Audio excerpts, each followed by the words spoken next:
Hey everybody, and welcome back to the board meeting. Today we're doing another reviews and ratings episode where I take all the games I've been playing in the past few weeks with friends, family, and even solo, review them really quickly, and give them a final rating.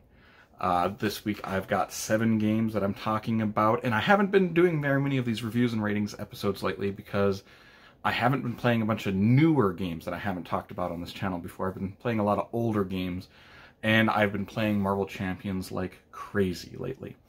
But I have done 7 new games that I haven't talked about before, so let's just get right into those. And I'm going to try and do these relatively fast this week. So our first game of this week is Deadwood 1876. Now in Deadwood 1876, this is a game where you're trying to collect treasure. Now, there's 3 saloon locations that you can be on, and you are going to have a couple of pieces of treasure in front of you. You are going to have cards. You're going to play those cards, and those cards are either going to have items, which will do different things, or they're going to be guns. And you can use those guns to attack other players. You can use those guns to try to steal treasure from other players. And all your treasures are hidden face down, and so you're not going to know what the other players have unless you use a card that tells you what they have, basically. You're going to play a card which has got a gun if you're trying to steal their treasure, and then you're going to roll dice depending on what card you played. Some guns are better than other guns. So if you have the higher attacking power against these players, you're going to steal their treasure. If you don't, then nothing happens. At the end of, I think it's 4 rounds, the people on one saloon that have the most treasure advance to the final round. Everybody else is eliminated. After that final round, the people that are on that saloon that had the most treasure, then they're going to fight each other with the guns that they have in their hands currently, and roll dice until only one person is left, basically. This is a game I did not like at all. This is going to get a 4.5 rating from me. So obviously I didn't like it very much at all. But this might be a case of groupthink, because we played it with 5 players, I think. And nobody in the group liked it. So it might be one of those things that cascades, like you didn't like it, he didn't like it, and it just keeps bringing the mood down. We played it twice, and it's not going to get played again, I don't think. There's other games in this type of genre of backstabbing and cooperating, but backstabbing at the same time. There's other games in the genre that I enjoy more than this game. So yeah, 4.5 from Deadwood 1876. Unfortunately, I didn't like it. Let's go on to the next game of the day. It's Return to Dark Tower. Return to Dark Tower is a game by Restoration Games. This was a big Kickstarter game. Return to Dark Tower, it's like this app-based cooperative game, and in the center of the table there's going to be this giant dark tower. It definitely has table presence in it, and it's going to be app-based, like I said. The Dark Tower itself is electronic. It's going to be moving around, swiveling around, shooting out skulls. On your turn, you are going to take turns, and you are going to move around the board, finishing side quests, removing these skulls that are on those locations, and after your turn, you're going to put these skulls on top of, in the Dark Tower itself, actually, and then it's randomly going to spit out these skulls. Maybe, maybe not. Sometimes it keeps those skulls. And it's going to spit out these skulls on random locations, and if ever you have more than 3 of these skulls on a location, it's kind of like a pandemic thing, bad things happen kind of thing. I did only get to play this game once, and I've played it once at Game-A-Palooza. I'm giving this game a 7 rating. I think it's a good game, it's a fun game, but it did run a little bit long. The app, I think, ran smoothly. It kind of reminded me of Lord of the Rings Journeys in Middle-earth, that app system for it. It worked good, but yeah, it ran a little bit long. We played a 4-player game. It's a good game, not a great game, and it's like close to $200 online if you buy it right now. So it's a game that I'm not personally going to buy, but if a friend brings this game, they happen to have it, I think I would gladly play it. It's just not one I'm going to buy. The production quality is great, though. Definitely didn't skimp out on that. So yeah, a 7 rating for Return to Dark Tower. Let's go to our next game. Our next game is Nab-It, and we played this during the 4th of July weekend while fireworks were going off, and Nab-It is this older game, not old game, but old enough, It's Scrabble, basically, but you don't have a board in this one, and you're not going to score points based on the letters you're playing down. You are playing these letters, these squares that have letters on them, much like in the Scrabble sense, where you're putting them over, but you can replace letters of other players, and you're basically putting letters on top of theirs to take away points from them and giving you points at the end of the game. I would much rather play Scrabble, actually. This one's going to get a 5 rating from me. If you like Scrabble, you might enjoy this one, but like I said, I like Scrabble more than I like this one, and I think most people are probably going to be the same way. This is just Scrabble with some extra rules put it on top. So yeah, 5 rating.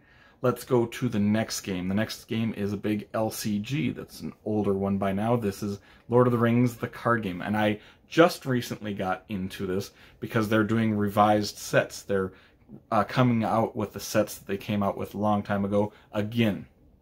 Now, this is like the first game in this 3-line game that uses the system. First, there was Lord of the Rings, the card game. Then there's Arkham Horror, the card game. And now there's Marvel Champions, the card game. All of them use basically the same system, but this is the predecessor of all of the games.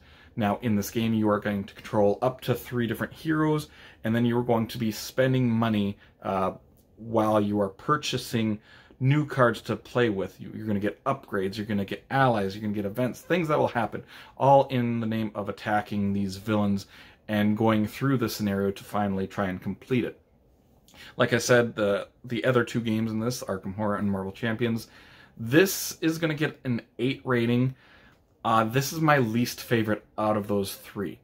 I think Arkham Horror does a better job with the story, and Marvel Champions just has a much more streamlined game, where this Lord of the Rings one is a little bit more fiddly. If I was going to ever suggest this one for you, I would just basically suggest this if Lord of the Rings is your like one of your favorite IPs, which for me it is. I'm going to continue playing this game. I give it an 8 rating. It's a good system. It's just not as good of a system as the other games that came afterwards But I really like playing as the Lord of the Rings characters. But like I said, if I was going to suggest one of these, this would probably be the one that I suggest the least amount. Because Arkham Horror will get more story. The other Marvel Champions, you'll just get a better game, I think, in general. So let's go on to our 5th game of this week. The 5th game is the Chameleon. The Chameleon is this word party game in the line of like Codenames and Decrypto and stuff like that. In this game, you are going to hand out these roll cards. All of the rolls are basically the same. The rolls are either you're the Chameleon or you're not. If you're not the Chameleon, you're going to get this sheet that has a grid on it, basically. Then you are going to set out this card in the center of the table that's going to have a genre on it, like movies or something like that. And then there's going to be a ton of different movies listed on it. It's going to be like The Terminator, Aliens, different movies on there. You're going to roll these 2 dice, and everyone who's not the Chameleon can look on their grid sheet, and those 2 dice will tell you exactly what the movie is for this particular round.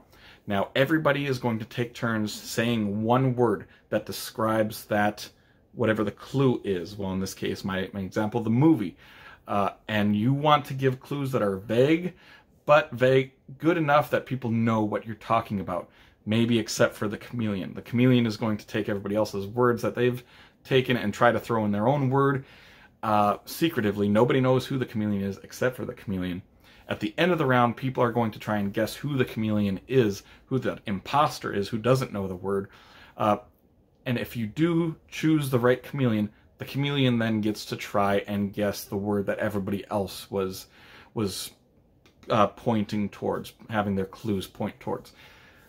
This is... and you're not going to...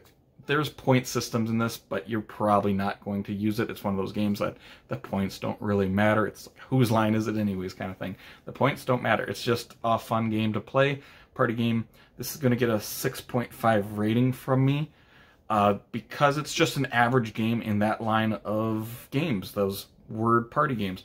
Codenames, Decrypto, Deception Murder in Hong Kong, So Clover, all those games. This currently is the party game of my group. We've been playing it quite a bit in the past month or so. So everybody seems to be enjoying it. Yeah, but it's just another one of those games. If you like party word games, definitely try out the Chameleon.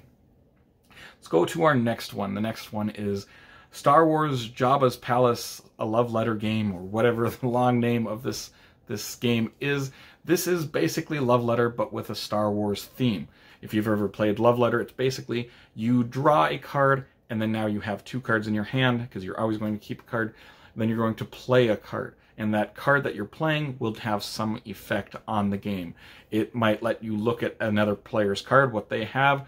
It might let you try to kill another player, depending on their faction. It's trying to eliminate other players, basically.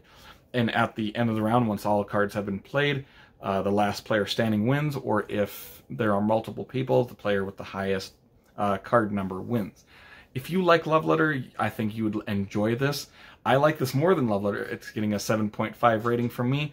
And I like it more because I like the Star Wars theme. I like seeing the characters. I like playing Boba Fett. I like seeing all these other Han Solo. I like seeing the characters of the Star Wars universe. So this is going to be one that I think my group is going to play quite a bit. We played it a lot in the last 2 weeks, actually. Fun little game. If you like Love Letter, you like Star Wars, definitely check out Jabba's Palace. Let's go to our final game of this week. The final game is Pandemic Legacy Season 2. I finally got to start playing this game, and I won't be showing any pictures of this game for spoiler reasons, obviously. This is the second Legacy game for Pandemic, and I've been wanting to play this season for a long time. Finally, we got to start playing it. I think we are in the 3rd or 4th month of this campaign, so we're not completely done with the game. Hopefully, we're going to get through it, though, in the next, hopefully a couple weeks. I have really been enjoying this game comparatively, but I am a huge Pandemic fan, just so everyone knows. Comparatively to the Season 1, which I've played, I like this one better than Pandemic Legacy Season 1 so far. This one I think has a little bit more exploring. The exploration is really cool in this one. I think the story is a little bit more interesting. I think you get a little bit more story. Maybe you don't, but I feel like it. This one feels more thematic to me. And I like the character building in this one more than the other one.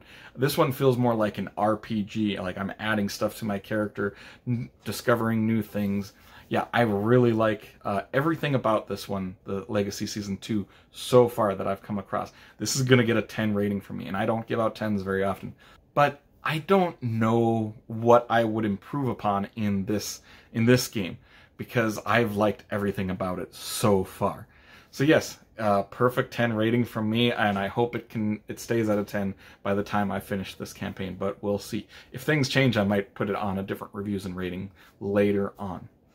But those will be the 7 games I'm talking about this week. If you have played any of these games or you want to play them, comment below to let me know. If you agree, disagree with me, either way. If you did enjoy this video, make sure to like and subscribe to see more weekly content from me, Shane, at the board meeting in the future. Hope you all have an amazing day. Take care, everyone.